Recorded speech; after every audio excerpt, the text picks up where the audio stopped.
Assalamu alaikum wa rahmatullahi wa barakatuh. Hope so everyone is fine. Dear students, in the previous lecture I had discussed about the system, modifications of system and the functions of the system. Today my lecture is about the next part of the plant, that is the leaf. Dear students, leaves are the most important parts of a plant, okay, as they manufacture food for the plant. They are thus called the food factories of the plant. These leaves are called the food factories of the plant. Why these leaves are called food factories of the plant? Because they manufacture food for the plant. All living animals, all living animals like animals, insects, without plants, they are depend on the plants because plants are autotrophs and the rest of the living organs they are heterotrophs. These heterotrophs can't prepare their own food, they are depend on plants for their food. In plants, mostly the leaves play an important role in the manufacturing of the food. Okay, leaves they grow from the nodes of the stem. What is the node? On the stem of the plant, the nodes are present. Okay, from those nodes leaves arises or leaves grow. Okay, and the space between these nodes is called internode space. Internode space. The space between these nodes is called internode space. Leaves they grow from the nodes of the stem. Okay, these leaves grow from the nodes of the stem. Okay, all kinds of leaves they have one basic structure. Whether the leaves of the higher plants or the lower plants, all those leaves have one basic structure. Okay, what is the leaf? The flat green part of the leaf is called lamina or leaf blade. Okay, this flat green part of the leaf, that is called leaf lamina, or we can say leaf blade. This leaf blade or leaf lamina is attached to the stem of the plant by a small stalk. By a small stalk, thin stalk, that stalk is known as petiole. Okay, that stalk is known as petiole. So this is a plant stem. On the node leaf arises, and this leaf that is attached to the stem of the plant by a small thin stalk, that stalk is known as petiole. Okay, that stalk is known as petiole. What is petiole? This petiole is a small thin stalk that connects the leaf blade or the leaf lamina to the stem of the plant. Okay, what is this leaf blade? The flat green part of the leaf is called leaf blade or leaf lamina.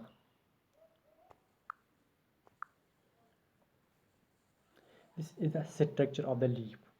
Okay, this complete part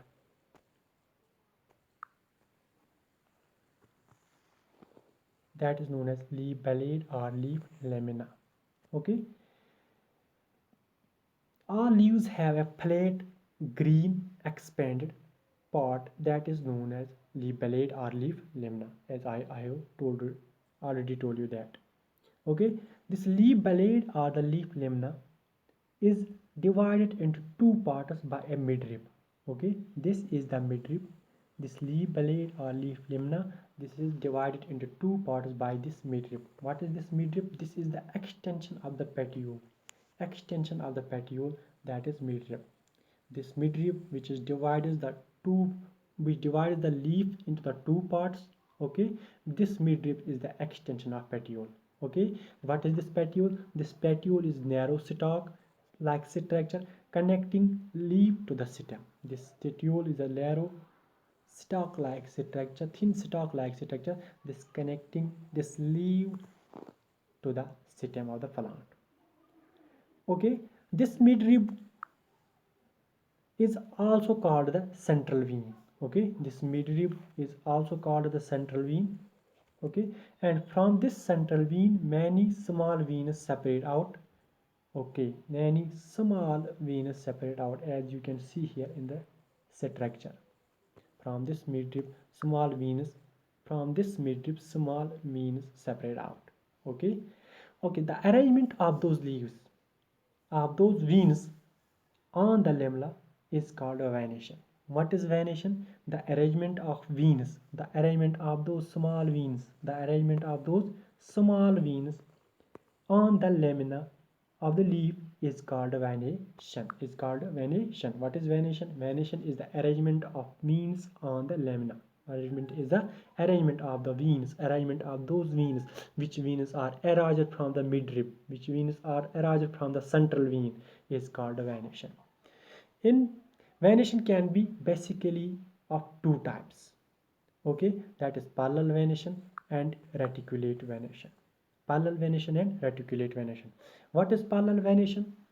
If the veins of the leaves run parallel to each other, suppose these are in this structure, there are two types of leaves.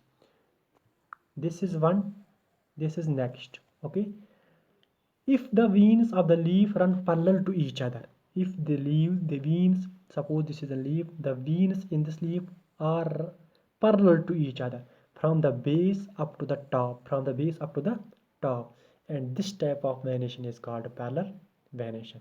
The veins in plants with fibrous roots, it is found in this way type of venation is found in those plants which have fibrous roots.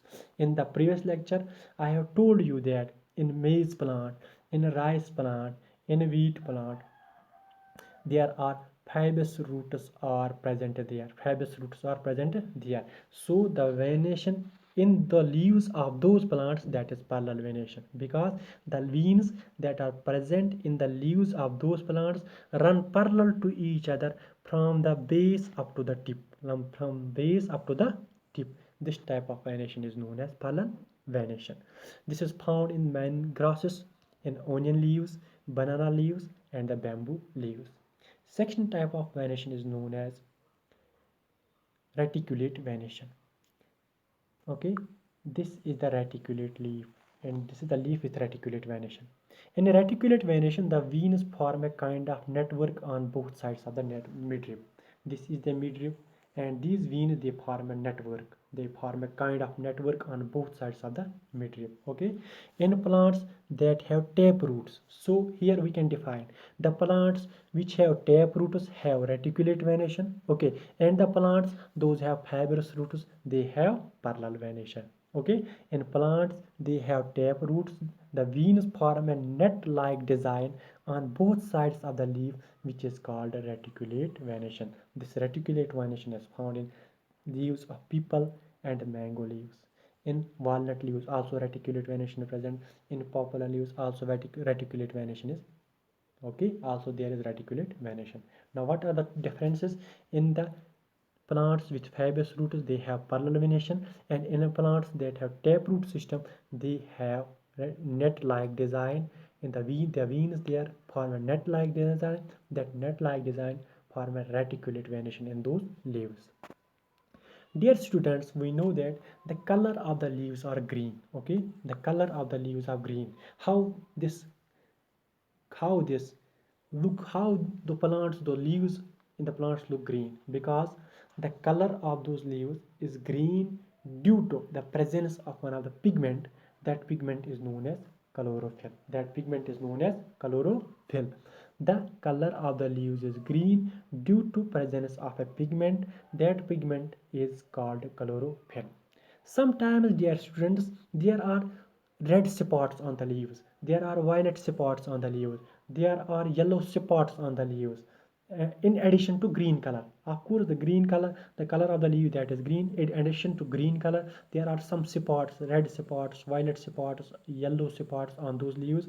Those leaves are called variegated leaves. When there are other spots like yellow spots, red spots, green, violet spots on the leaves, in addition to green color, these leaves are called variegated leaves. Okay, these leaves play an important role in the process of photosynthesis. We know the photosynthesis is the process by which plants make their own food in the presence of sunlight using carbon dioxide and the water, okay, and in the presence of the chlorophyll. This chlorophyll helps in the solar energy trapping, okay. Solar radiations are trapped by those chlorophylls, green pigments, okay, and carbon dioxide and the water. By roots water absorption takes place, and by the leaves the small pores are present. Those small pores are called stomata, and the exchange of gases carbon dioxide is taken in. That carbon dioxide that get reduced into the carbohydrate, or we can say the food, that is known as food, the glucose, that is known as food. In the next lecture we will discuss about the functions of the leaves.